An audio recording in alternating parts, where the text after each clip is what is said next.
morning, Quiltroadie friends. Welcome to the Beehive, a different view. I'm sitting at the little farm table that's in the center of my room. It really sits only at comfortably about 4 people with their projects, so I have to limit the girlfriend time sometimes to little groups, but I love it. And when I'm here by myself, I get the whole table. It is absolutely a beautiful day in the Portland, Oregon area for 2 days now, and I think we're going all the way through the weekend, which is exciting. Yesterday, I spent most of the day in my back and front yard gardening. I love that battery operated saw. I was just trimming branches and kind of what happens here, because we have so much moisture. That's our thing here, is a lot of moss. And so I was spreading the moss killer. It just kills the moss and not the plants and the grass or the animals. I spread that all in the areas of the flower beds and the lawn. I like the moss that grows on our boulders because it has kind of a secret garden look to it. But I did that yesterday. I cleaned up the yard. I filled up the debris barrel and had an awesome time being outside. It was crisp but sunny, and I love that. And today is another day like that, although right now I'm waiting for my friend who knows how to do plumbing, and he's going to come help me fix my kitchen sink. It has been a challenge for a couple of months, so I'm ready. I cried uncle, and so he's coming to help me fix that. Other than that, it's been quite an emotional up and down week, which I will share with you, but I'm excited about getting back into this project, and I know some of you have asked who this is by, and I'm going to take it out of the plastic. It's called My Sewing Room, and it's by Heart to Hand. So there it is. And the only difference in what I'm doing than what this shows is that like where these big scissors are is actually a pocket where you could put big scissors in it. And I just wanted to make it a wall hanging, so I didn't do that. I also wanted to show you another thing as a thank you to Lisa Bongian of Primitive Gatherings, because many of you, now I'm using a variety of threads: pearl cotton, Valdani, some Sioux Spargo threads. I'm just using whatever will match the wool. And one of the things that we all wondered back in the day was when you're using pearl cotton or Valdani, you lose the, what thread is this? What color is this? What weight is this? And because the little tag falls out of the ball. But Lisa of Primitive Gatherings, when I went on a cruise with her and Stacy West of Buttermilk Basin, she showed us to just thread it, and so when I pull the thread, I just slide the label along, and so it always stays there, and that has been a saving grace to my stitching. So just a little tip for you if you didn't know that. What else? Oh, before we get into just stitching and conversation, I got this pattern sent to me by Fat Quarter Shop. I kind of really was missing, you know, there's those, I didn't want to sign up for a block of the month. I'm weak. I want to, but I am my father's child, and following through sometimes. I have many block of the months that are in project boxes. So I decided to make my own block of the month. And Fat Quarter Shop was so generous because when I told them I really wanted this particular block of the month, they did it a while ago. So there's no pressure to this. Let me just tell you, there's no pressure. But when I looked through this, it was a block of the month by It's So Emma Patterns. So if anyone wants to join me without any pressure, any agenda, I was just looking for that. As I was going through my fabric, let me digress a little bit. As I was going through my fabrics, I was remembering when I first started quilting. And one of the first quilts I made, bed-size quilts, was a program at a local quilt shop in Bend, Oregon, where we were given a block to make each week. And then at the end, you put it all together. And I really loved that. I loved at the time doing it, but since then there's been such a growth and a transition to how I do quilting, as with all of us. But I really missed that process. And so when I saw this book, I thought I could do my own. There won't be any pressure to it. And I could pick my own fabrics, what I wanted it to look like. And there won't be like an agenda. I'm just going to make, whenever I want to sit down and make a block, I'm going to make a block until the block of the month is done.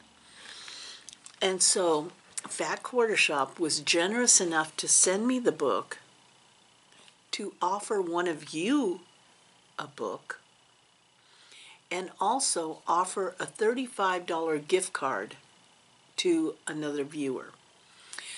So if you want to enter this giveaway from Fat Quarter Shop, in the comments, please be a subscriber of this channel. And I want you to double check, because I received an email, you know, even in my RV videos that I watch, they've been saying that YouTube's been kicking people out.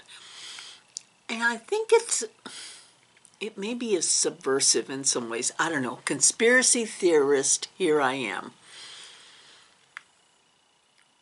The less subscribers you have, the less when you click like or leave a comment, they pay you like a half a cent. I'm telling you, they pay you, if you're monetized, they pay you like half a cent.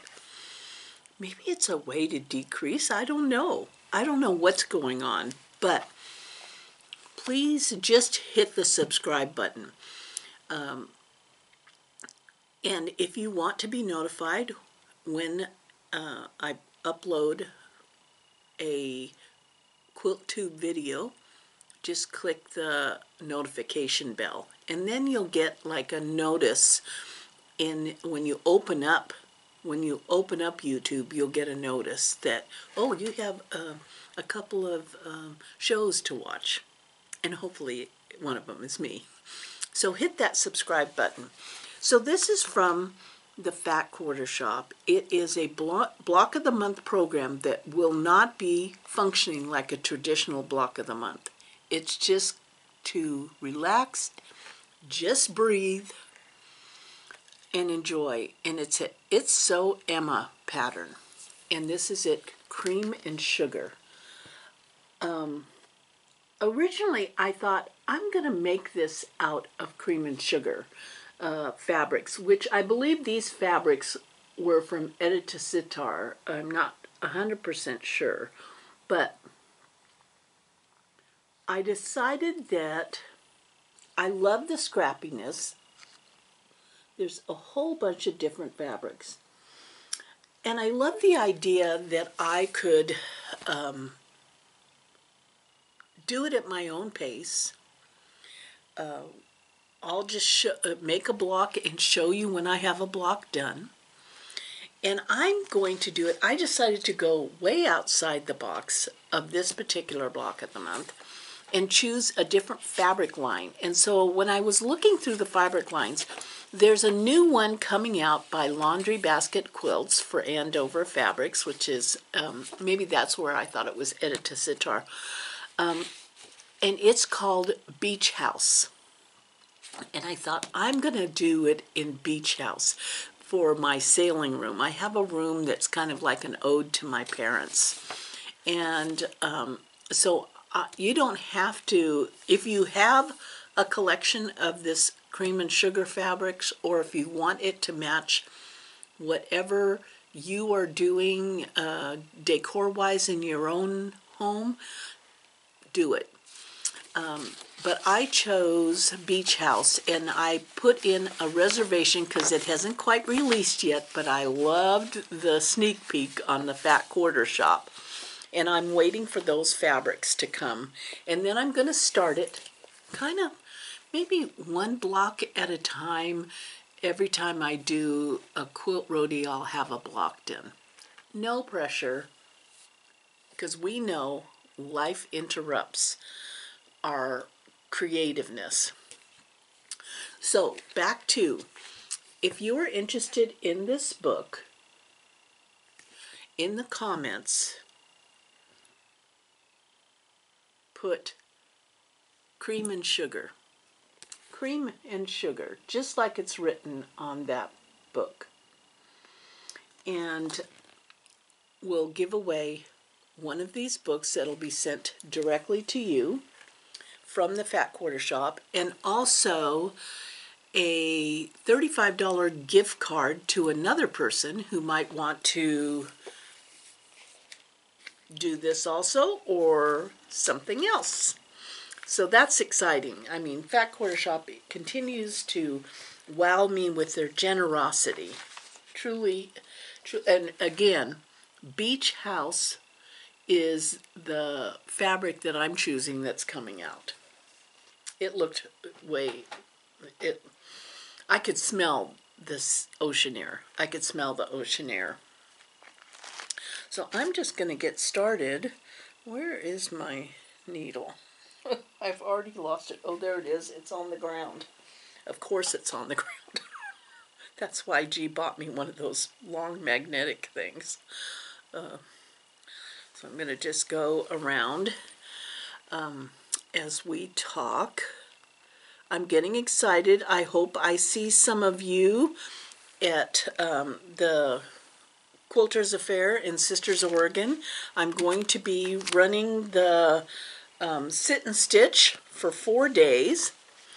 I'm really excited about that. And I'm going to be taking a class, of which I have to start getting my fabrics together for that. And it's Scott Hansen's Trees. I'm really excited about that.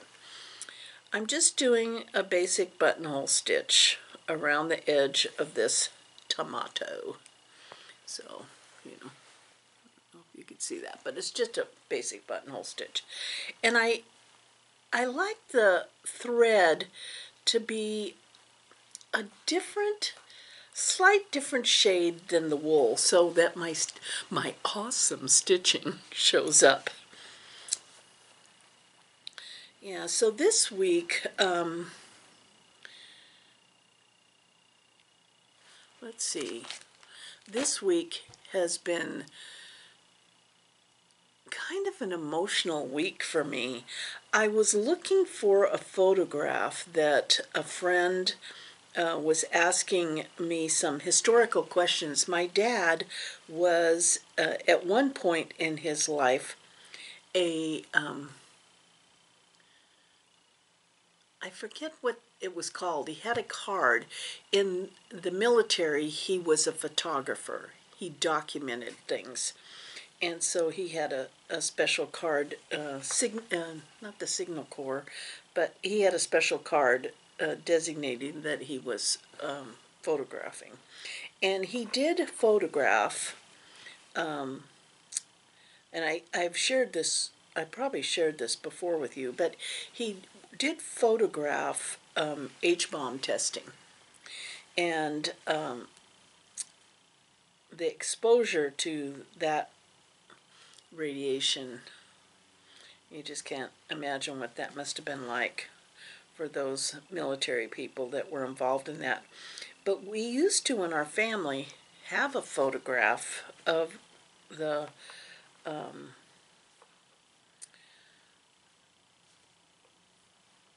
of one of the photographs that he took, and I decided, when my friend asked me, I decided to kind of look for it, and I'd never found it, so I don't know what happened to it. But I did find a whole bunch of memorabilia from my dad, and my dad died at a young age, so we didn't have conversations because I was young, he was young, he was, so we didn't have those conversations. I tell you, if you still have parents who are alive, have conversations. Have conversations with them. It's so interesting. I had a conversation over the holidays with one of my daughter-in-law's grandmother, and she used to own some antique shops, and it was fun talking to her about the things that she collected and sold, and there's so much history that can be shared. And so I was emotionally moved by this box. In it, I found a food ration card from when my dad was 13. He lived in New York State, and as scary as the world seems now, I was blessed that I never had to stand in line for food, and I know there's a lot of people that do, and that has got to affect you. That has got to affect you. But it was so sweet to see, here I'm going to just share with you, this little card. Do you see the year on it? My dad made this card for his father for Christmas. And look at, he signed the back of it. I mean, his handwriting, he was, let's see, he was probably about, I think he was 6 years old then. So, and this little thing, he must have made it in school, has the 1936, and it actually is a flip-up calendar. So I have to figure out a way, and I found a handful of these things in there that that I want to preserve in some way. And I'm not what I would call creatively artistic, and I don't say that in a negative way. I like a good pattern. And what I would like to do is to somehow take some of these things. I'm going to have to ask my friend Audrey, who has a floss tube called Stitchy Witch 42, because she's quite creative with the journaling, to figure out how to put these in a little diorama of some kind, or a collage. And so I'm very excited about that book that I showed you last time, Stitched Memories, Telling a Story Through Cloth and Thread. because I think this, see, this is the kind of thing I need. It's a way to take memories. And it's so funny that I should buy this book down at Back Porch in Pacific Grove. And then I would find all this paper memorabilia that I can preserve this somehow. Maybe for one more generation, but I just thought, this is so sweet. This is so sweet. And I think about the things I have hanging on my refrigerator from my grandson who drew last year's birthday cards. And I was looking at that yesterday and I said, oh, look at Silas drew Scouters Mountain and the three of us hiking up Scouters Mountain. I mean, isn't that part of what we do as stitchers and quilters? Is pass on memories through cloth? I'm just thinking. And so I have to figure out a way to do that. The other thing is that this has been in storage, and it smells like a combination. It's kind of interesting. It smells like a combination. I don't see any mold on it, but it smells like a combination of mold and powder, like a baby powder or something.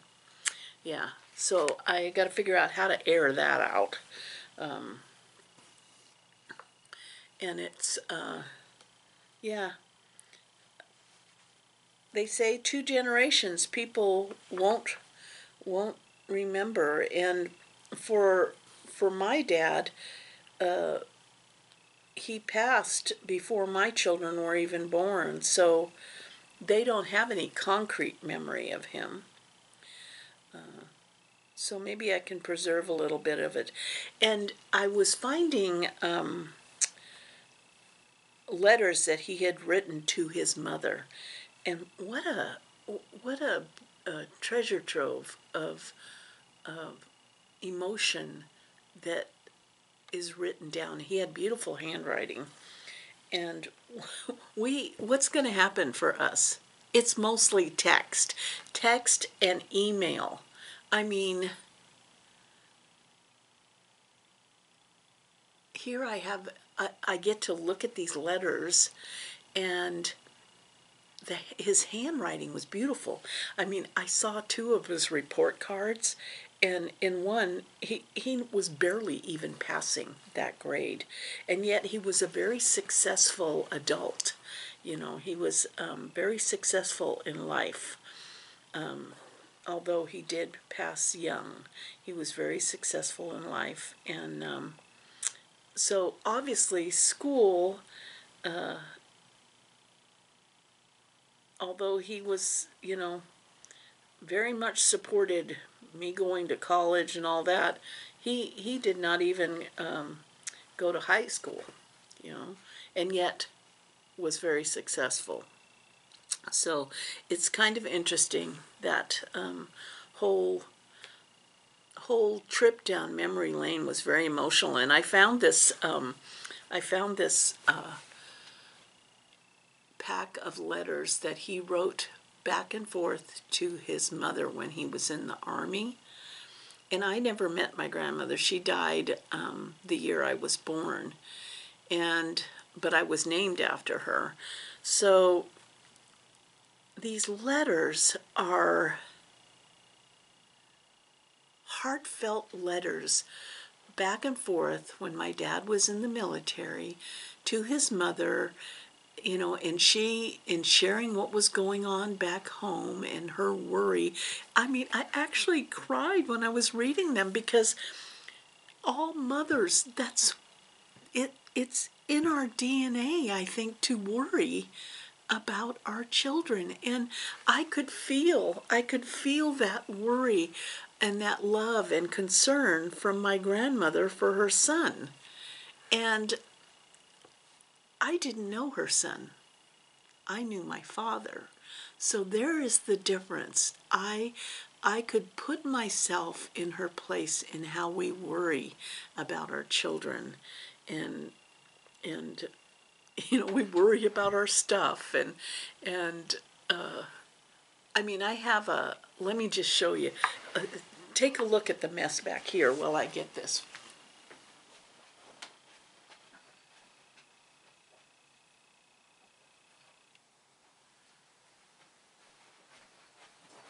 So, I have my dad's baby shoes.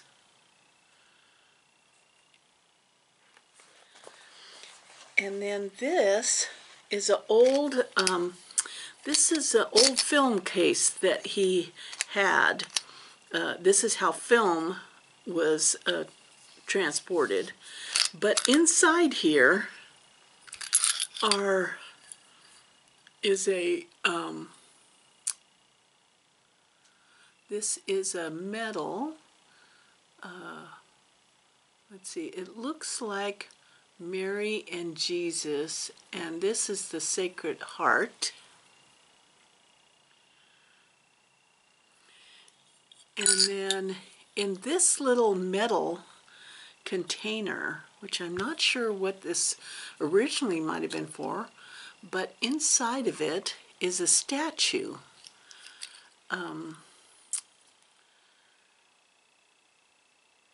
And it looks to be,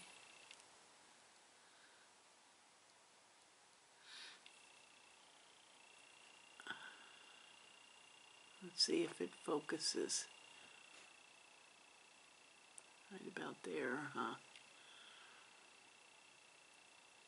It's baby Jesus and maybe Joseph? I don't know, but that was in this little metal case. And then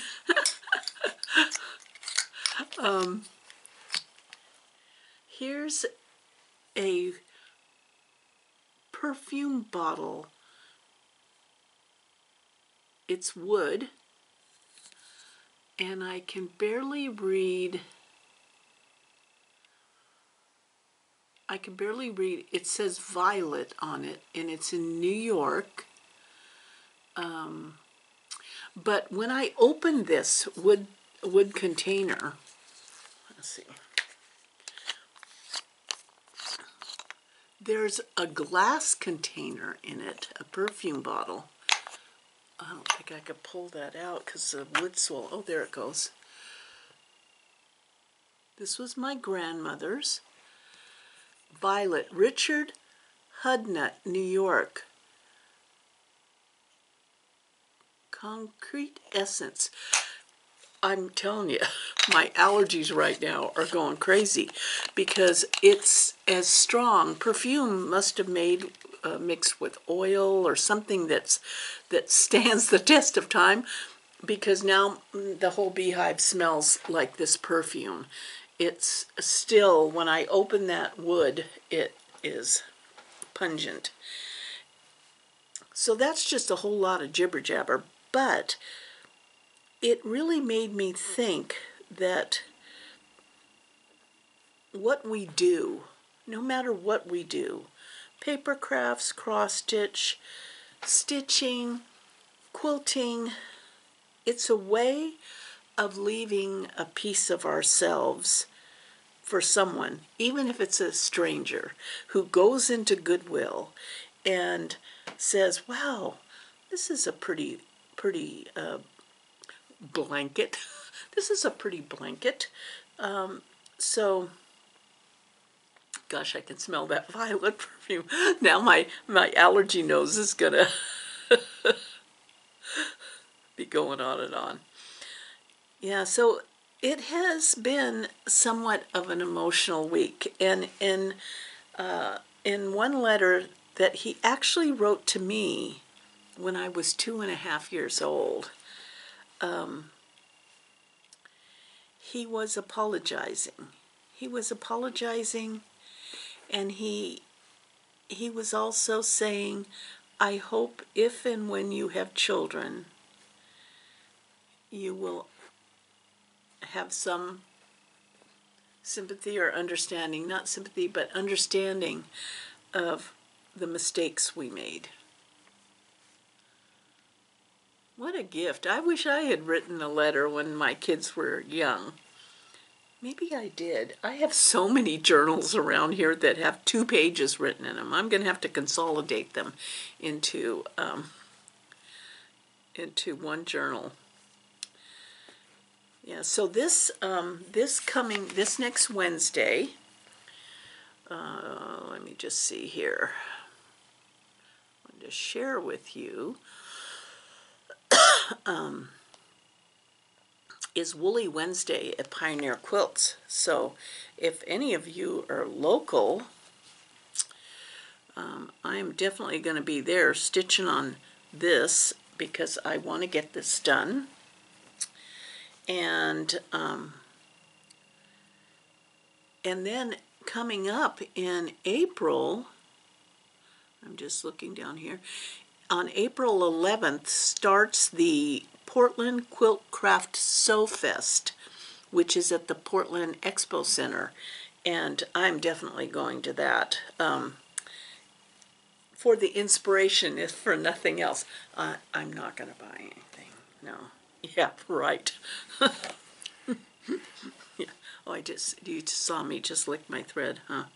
I can never commit a crime. My DNA is all over everything I've ever stitched. Yeah.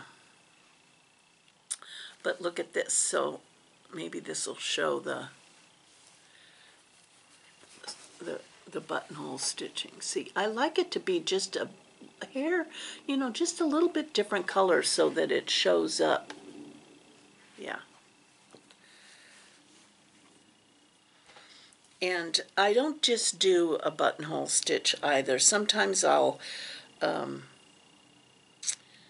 try to incorporate what I call spargoing, Sue Spargo's embroidery stitches. I have been following the embroidery stitchers on Instagram and saving those stitches. Boy, it is so inspiring.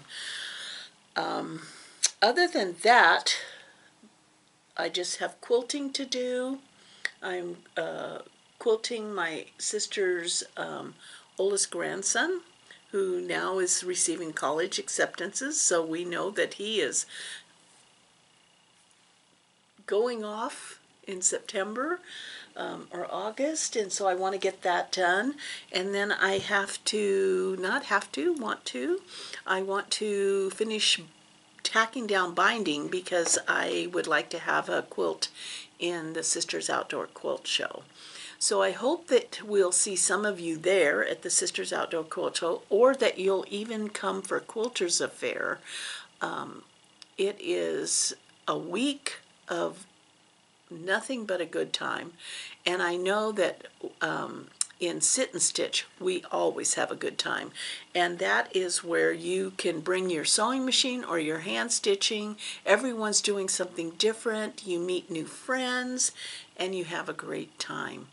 And then the experience of the largest outdoor quilt show in the United States, which is awesome. It's awesome. So I hope we see you there.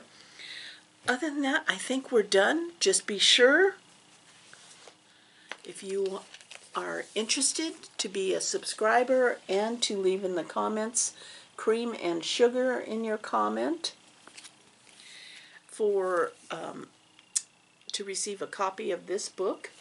And it's laid out very nicely because it actually does it block by block.